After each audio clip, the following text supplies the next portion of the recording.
So Steve's been in New Zealand hiking with Carol, and he wrote me back from New Zealand, and as a physician with extensive public and private leadership experience in population health, public health, prevention, and safety, I'm very interested in how you imagine... The hiking was great. So that's population health. So I guess that's what they're doing in New Zealand, they're hiking.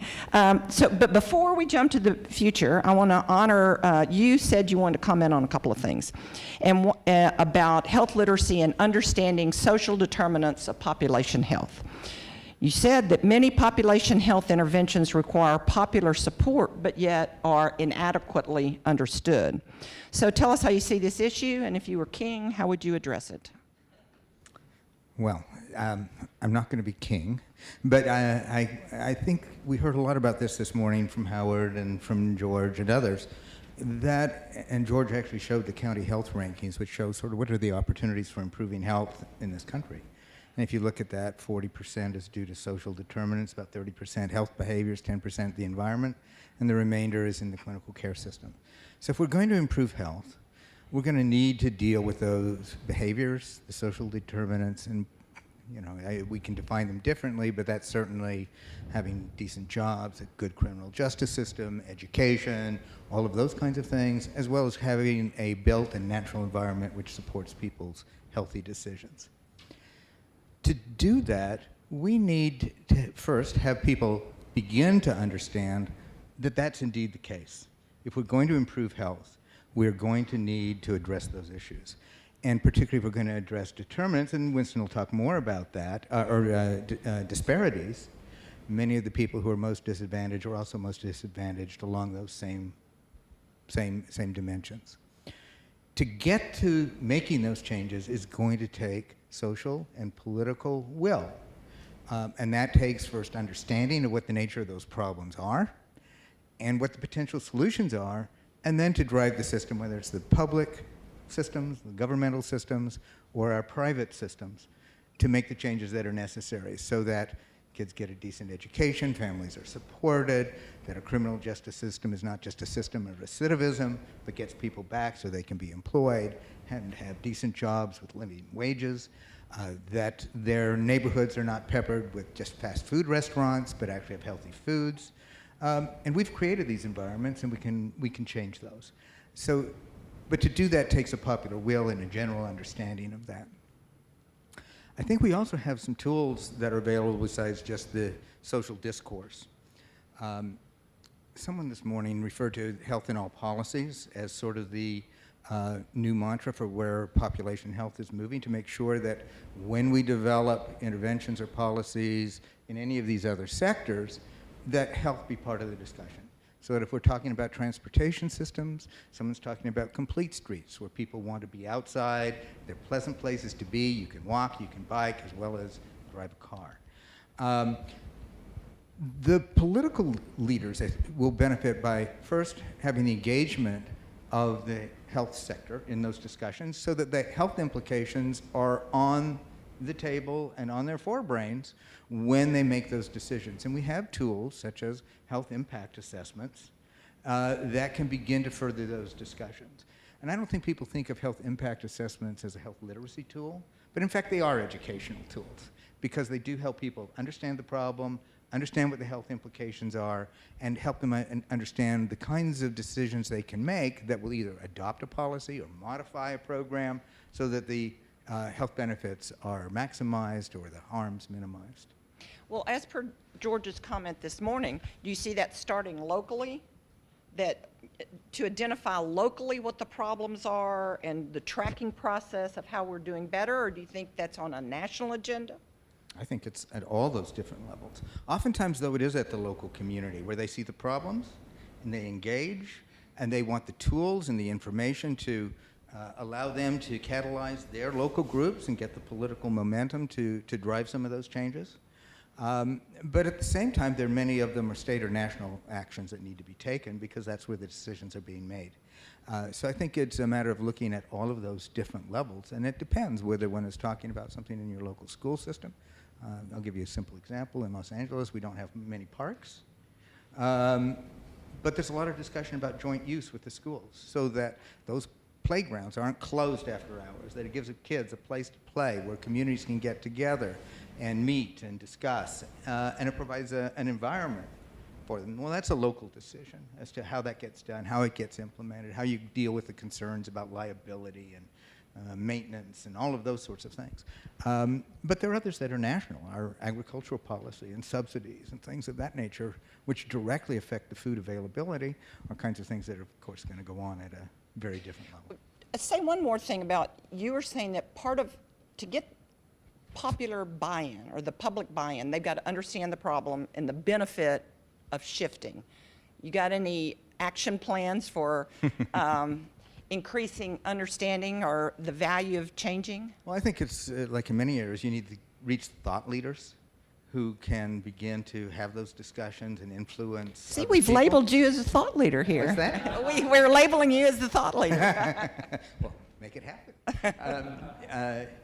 Yeah, so I think you do find those, and in many communities there are indeed those kind of people, and the mavens, I guess you might call them, who actually can help do that and disseminate the messages. You don't have to reach everybody.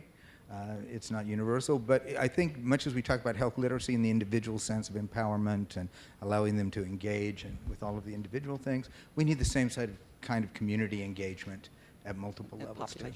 Okay, the other thing you wanted to address, and as a psychologist originally, this interested me, is the issue of trust. Trust the messenger, trust the message. So I was aware of during your tenure in California, childhood vaccine refusal was a hot topic. And there were many, I called them granola parents, who trusted mommy blogs and movie stars more than public health messages or physicians. You have a comment on that, or you want to comment on Ebola, or? Trust. Well, I mean, it's important, and I think part of the, for those of you who aren't all deeply involved with the vaccination issue, one of the significant problems in getting our kids vaccinated are the presence of personal belief exemptions, which says, and they vary from state to state. But basically, if you, at least in California, if you basically say you don't want your kids vaccinated because you fear of some complication or you just don't like the idea, that you can exempt out. And this creates significant problems, not just because it's a threat to those individual kids, but with a significant number of kids who aren't vaccinated, there's a population level concern that you can actually spread these conditions and we lose our herd immunity. So the question is, what do you do about these personal belief exemptions?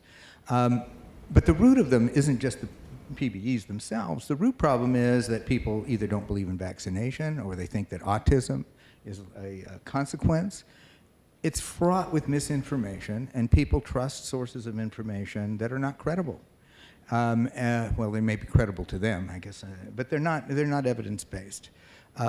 So I think we need to clearly do a better job of building, of letting people to know what are those trusted resources, and to capitalize on them.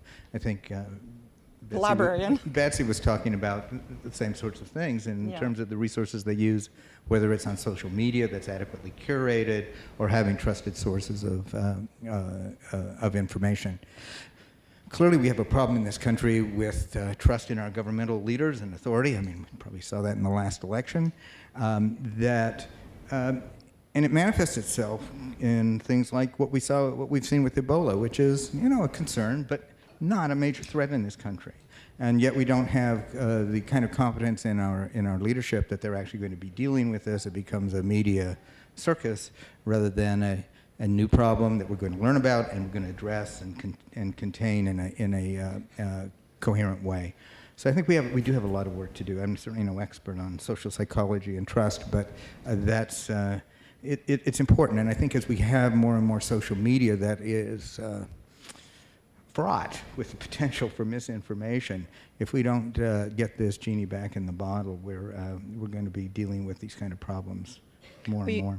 Will you comment on health literacy policy as it relates to prevention and safety?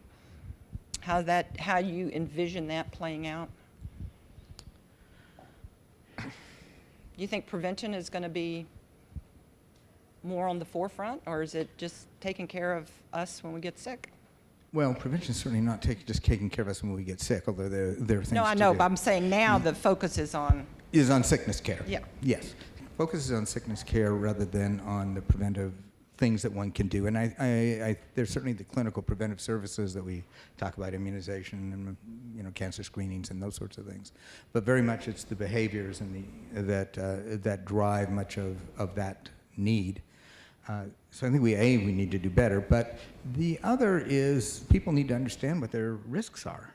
And what really matters in terms of the kind of care that they get, the behaviors that they do. And Ebola is a great example. People run down, are driving their cars, talking on their cell phones about how afraid they are that they could get Ebola. 20% of our deaths on the roads are due to distracted driving.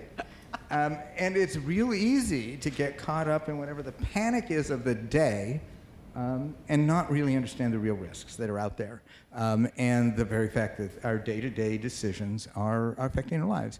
And I don't think we can put it just on the individuals, because that's not fair. We need to create the environments which allow them and create the kind of spaces, environments, and opportunities so that what we would say is the easy choice is the healthy choice. So that it's just as easy to walk to your work or to public transportation as it is to hop in your car to go to the fast food restaurant, and really create opportunities so that it is a natural part of what we do and as part of our daily lives, not simply a matter of I've got to make a new decision every day and I've got all these things with conflicting messages out there sending me unhealthy messages. is there anything that particularly inspires you right now? I think we were at the cusp of things, as I think we heard from some of the earlier speakers, to really move the health care system into a health system and actually begin to deal with these issues much more broadly. Because I think the healthcare system is beginning to come around to understand that if it doesn't deal with the communities that it serves in a much broader context, and the reimbursements are going to follow with the health that is driven, and that a lot of that care, a lot of that support needs to come from outside the That's walls of the exciting healthcare that system. we may be at a tipping point and people in this room may help make a difference. Absolutely. Thank you.